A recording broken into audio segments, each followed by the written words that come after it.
in, let me tell you about my guest, Kimberly Dvorak.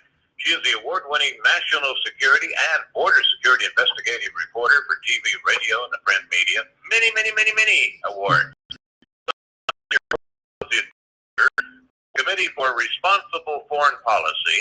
She is a TV correspondent for CW6 News San Diego, as well as One America News Network. The website is the KD Report, and she streams live when we do these reports. Periscope.com, Facebook, and a little bit later on she'll be on YouTube.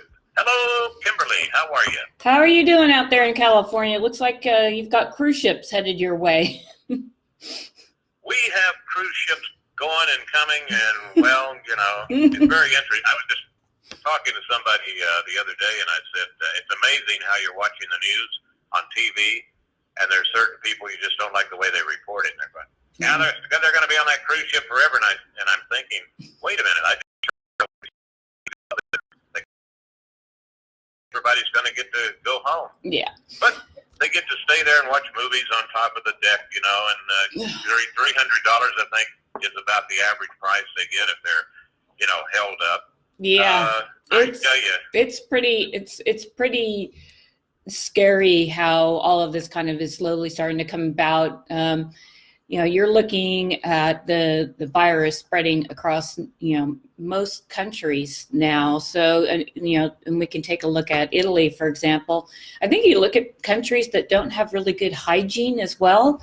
Those are countries that you're going to see that, you know, pick up the virus, and then it can exponentially grow from those type of situations. We have a cruise ship that's down in Egypt who was cruising the Nile, and the Egyptians on board were tested positive. So then the entire ship was quarantined, but they don't have any idea. You've got Americans on that ship down there. I think there's 23 of them that are on that ship.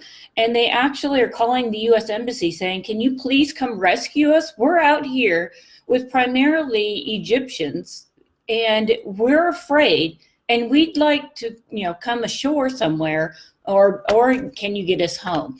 You're going to see more things like this happen across the country. And then to add insult to injury on that, of course, the market, you know, being down so many points a day, that's as a result of something completely different from the coronavirus. That is Putin getting into an argument with Saudi Arabia. And so Saudi Arabia went, who cares? We're going to cut the prices. We're going to slash them. But the U.S. market's like, okay, we don't really need that. And you throw a glut of oil on the market, and now you've got a lot of traders that are really nervous about what's going ahead and going forward. This possibly, I could say, with Putin, he's been waiting for all the people that have been bashing him in this country for months, years actually. And he's been waiting for his moment to kind of, you know, spark something up. His fingerprints are all over this oil issue. So today's decline and all that, we can like pin that on Putin. And it just goes to show you that, you know, even if you don't like the country, you don't like their dictator, you don't like their president, you know what, you have to have diplomatic, you know, you have to be involved in their trade organizations and things. So it will seamlessly allow, you know, the U.S. manufacturing and whatnot to come in and work together despite what political differences there may be. We used to be good at that. Apparently we're not so good at it anymore. I think you are, I know that you are so well more informed on this next question, more so than I, okay? Stock market. All right, it's not one of my strong points, but here's the thing is, I can totally understand. Somebody was saying, why in the world would coronavirus be affected by the stock market? You know, and I said, a lot of people are saying, well, if I'm going to die, I'm going to get my money out now and give it to my children. But here's the thing that I'm a little confused about, and that is all of a sudden the stock market is reacting to the oil and gas situation that's just been announced overseas. But see, aren't we now the #1 independent energy country in the world? Why should that affect the stock market? Because what happens is, you know, you've got people who are in the markets, and you know, primarily these are wealthy people that are in the markets, and they're looking That's at. Why I don't know. Yeah, exactly. So I mean, but for the most part, all of these large corporations are, global. They don't just do business in the US. They don't just do business in Saudi Arabia. They don't. So they're looking at all of this. And, traditionally, when oil gets slashed, traditionally, that means that, in America at least, we're all happy because we're not spending $5 a gallon for gas. And it comes down dramatically and we have more money in our pocket, and then it spurs the economy because we're spending. In this case, because we're coupling this with the coronavirus, you're seeing the market going, okay, wait a minute, I don't know how to react. We got this coronavirus. I've got this whole, this oil thing here. We don't necessarily need oil, but when you look at commodities and futures, you're looking at an area where they have to predict where things are going to go in the future. So they're not looking at next week. They're looking at next month, 6 months from now or a year from now. So that's primarily what the commodities and futures are. So it's just kind of, people don't feel good about this virus. It's, good to point out that, we've had 22 deaths. The overwhelming majority of those were in these nursing type homes that had these underlying conditions. And you're seeing that the United States, at least, whenever we're finding somebody who is tested positive, we had a soldier test positive out at Fort Belvoir on Saturday. And, they completely just quarantine immediately. And then they go backwards to see who this person's talked to. So we're pretty good about getting this isolated within each region because we're catching them. I mean, you can't go to the doctor without, them saying, okay, have you traveled overseas? So our medical industry is doing a great job. However, most of our drugs, which we're all learning now, were manufactured in China. We may open up some manufacturing plants, which fits the Trump bill here. I'm hoping I'd say we need to bring that industry home as well. That's an important industry, as we're seeing now. But, you're not seeing this at pandemic rates just yet. So going on TV or radio and scaring people is not the way to go. Just be careful with what you do. And again, it's always like that, wash your hands. Just wash your hands. Don't touch your face. Well, let me tell you something about that, okay? Here the president is in Florida. Yeah, all right. So he's in Florida this morning. He gets off the plane and he's headed for the beach. That's the automobile. But here's a whole gob of people right there at the fence that, hey, we know you landed. We came out to say hi. He starts shaking hands with, 15 or 20 of them, right? Yeah. And even, I know I was watching Fox at the time, and they're making these comments. Well, there goes his belief in, don't shake hands and wash your hands. And you know what I'm saying? I'm guaranteeing that he shook their hands, got into the beast, and got a whole can of antibacterial stuff to put on your hands right away. I'm certain that that's what happened right after that. Well, no, see, he got in there and he says, hand me one of those handy wipes. And they said they were all sold out, sir. Costco, Sam's, nobody had them.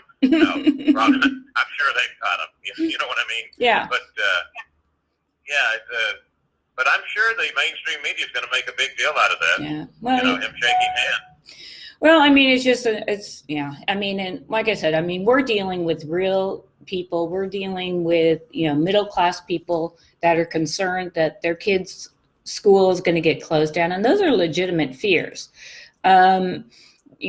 It's, maybe not a bad idea to do the education over the internet. I mean, they're making leaps and bounds with all of this technology, and the majority of colleges across this country offer online education. That would certainly keep people, that at least, in their home, around their neighborhood, so they, don't send their kids to, a school where possibly 5 or 6 kids are infected with that type of thing. But, it's just, you've got people have legitimate fears, and then you have to have lawmakers, which we don't seem to have, that want to just look at this for what it is. And we are doing the best we can. We're coming up with a new vaccine. It's going to be ready to be tested on humans in 5 weeks, and then it takes another 6 to 8 months for it to, come to market. But the good news on all of this, I mean, we're working. I mean, all of American medical industry people, they have all been pulled together. The Trump administration pulled all of them into meetings. Said, look, we need to tackle this. We need to get in front of this. And they're actually taking the lead, and they're doing research, and they're making sure that tests get out, and so the country can be protected. And it's going to be, I think, a rough March, but we're at the end of winter here, so we're going to be headed into spring and summer, where it's not typically flu season. So it'll give us that breath to kind of catch up. And the fact that we're working hard on that means that we can make sure we get the vaccine right, because there are different vaccines, which I did not know until I did research on. There are several different kinds. There's a vaccine A for certain people, a vaccine B for other people. So I mean, I didn't know this this is tagged coronavirus-19, but there are other viruses. So I'll tell you right off, knowing me, you got vaccine A, vaccine B. Well, this is coronavirus. We need a vaccine C. You get my drift there? Yeah, but they're calling it 19. They're calling it 19 because, when you see something like this, you always have to say that, look, people have real concerns. Let's face those concerns. Let's give them the accurate information, but let's not jump off a cliff either. You have to be cool, calm, and collected in some situations like this. Two things I want to bring up real quick. Number one is on vaccines. I understand that Israel, they say they're only like 4 or 5 weeks away from a vaccine. I saw that on a report that they're working on it. I don't know, Possible. How credible that report is. The other thing is, when you first started the show, and you're talking about these people in Egypt and all this, and they're asking for the United States to help. And they've got to realize, hey, you need to get, because they're the ones that have all the pharmaceuticals. I mean, somebody let that get out of control when you were asleep at the wheel, and I'm going to blame both parties, Democrats and Republicans, because there's a way to make money. Let's move that company over there. It's a lot cheaper, and you don't have to pay for the workers and all that stuff. Well, and then when you have something like the coronavirus, then you're seeing that, oh, wow, maybe we do need to control the manufacturing of some of these drugs because we need them here. There are a number of industries that China has the complete market dominance. That's not just the medical field. But yeah, I mean, as far as people taking, cruise, in Egypt, and for most people, that's, you can't afford it. So you go on this trip, and it's something that you look forward to, and then you're stuck on a ship. You're not going anywhere, and you're worried. Again, it's like America. We can't help the world, that situation, but I don't know what you do with the Americans sitting on that boat. I mean, do we know enough to say that that ship is these people get off the ship, and then there's going to be no coronavirus outbreak from that, or do we, say let's take them to the U.S. Embassy? I mean, are they going to affect other people? So I mean, it's just, and lawfully, the United States has the authority to, not go in and physically move these people around. If the president wanted all the coronavirus people to be at a hospital in San Francisco, that's where they'd all be to be quarantined, and that's full well under the president's, authority to do such a thing. He's obviously not doing that. He's obviously going out and shaking hands so people aren't afraid of the situation. And I think he's doing a decent enough job on that. But it's just something where, again, people that are turning on the TV on the weekend to catch up on the news, you're watching the coverage and you're just like, oh, great, it was a Republican fault. Oh, no, it was a Democrat fault. And they're all like arguing like, these are people's lives. When the market crashes, it's people's lives that live every single day, paycheck to paycheck. How about you guys actually do something for the country? If not, then just be quiet and move along. Because if you were watching the coverage this weekend, and I watched a bit of it, you would have thought, man, it was a pandemic and half the country has been killed already. Yeah. Well, I'm going to tell you, Kimberly, just my opinion, the mainstream media wants to run with this. The Democrats want them to run with it. And the reason I bring up the Democrats is because, 2 years ago, They were talking about, well, Trump's going to put us in a recession. That didn't work. We got Russia collusion. That didn't work. We got to impeach him. Pro quid pro, right? Yeah. And now the stock market going up and down, because it's the highest it's ever been. Yeah. And now it's back to another reading back all the way to 2008. Here's the thing. I really think it's put on. I know it's serious if you catch it, okay? But let me tell you something. Pneumonia, I've got some statistics from 2004 to 2009, and there were like 125 deaths, just in one season. Yeah. That was the average, 125. Well, 60,000 people die of the flu every year in this country. 60,000. Yeah. We have 22 right now. So when you look at that and put it into perspective, obviously, I mean, I've talked to doctors. They're like, yeah, we should be working harder to prevent, people from getting flu because they're actually dying of the flu. So. Yeah. Oh, yeah. I'm telling you. Okay, we're going to take a break. We'll come back and wrap things up with the one and only Kimberly Dvorak. You spell that D-V-O-R-A-K. And the beautiful lady is streaming live as we speak at periscope.com and Facebook. And you can read her report, sign up and get them. TheKDReport.com. And on the Sunday debate, they're going to let Joe Biden sit down instead of having to stand up, And boy, and I saw the clip he did, I guess, over the weekend where the N-word wasn't. And be sure to reelect Trump. And he was all messed up. He didn't know who Biden and Trump was. Oh, my God. I know. It's really painful here to watch this. I mean, it's, like most people here, almost feel sorry for Joe Biden and how, and why he is going to be the nominee is just beyond anybody. I don't know how many people are going to actually go out and vote. The Democrat Party came together. They did not want Bernie Sanders to be the face for good, bad, or indifferent. They made that decision in 2016, and they've made that decision again now for the 2020 race. What's going to happen? And it's not difficult to understand. The people who vote for Bernie, they knock on doors. They get other people to the polls. They're grassroots people that support Bernie Sanders. To be shot down twice by the Democrat Party is going to mean a lot for them. They won't come out and vote. So, while some of them will just... You just, use the word to be shot down twice. Yeah. And I'm going to tell you, Bernie Sanders now has Jane Fonda. Speaking of shot down twice, Ooh. Endorsing him. So, wow. Perfect. There you go. What more could you ask for? Well, yeah. I don't know what the Democrats were doing when they put forth, their candidates, and I don't know what that process was, but they didn't come up. I mean, although they had like 16 to 20 of them at any given time running for office, we learned a few things about this race, that the Democrats really like old white guys to be president. Don't worry about the rest of them. And that, the whoever runs out there into the spotlight for 5 minutes, they're going to get that claim to fame. But none of them came out with great ideas other than we're going to give Medicare for all for free.